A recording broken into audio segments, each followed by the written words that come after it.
आज का लतीफ़ा। उस्ताद शागिर्द से भाईचारा को जुमले में इस्तेमाल करो।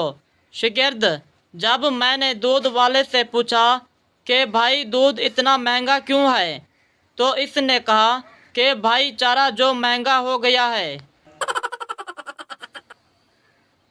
टीचर: कल अगर होमवर्क नहीं किया तो मुर्गा बनाऊंगी। स्टूडेंट: ठीक है टीचर, नान और कोक मैं ले आऊँगा। टीचर: तुम देर से क्यों आए हो? पप्पू: अम्मी अब्बू लड़ रहे थे। टीचर: लेकिन तुम्हारे देर से आने का इनकी लड़ाई के साथ क्या ताल्लुक है? पप्पू: मेरा एक जूता अम्मी के पास था और एक अब्बू के पास।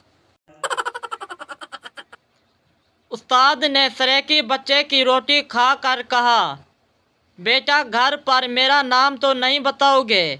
बच्चा मासूमियत से बोला, ना उस्ताद सही, मैं अम्मा को अखेसा कुत्ता खा गया, तेरा नाम ना घिनसा। प्रिंसिपल गुस्से में, अगर कोई लड़कियों के हॉस्टल की तरफ गया तो पहली दफ़ा 100 रुपये जुर्माना होगा, दूसरी दफ़ा 200 रुपये और तीसरी दफ़ा 300 रुपये। पप्पू सोचने के बाद, सर इसका माना पैकेज क्या होगा?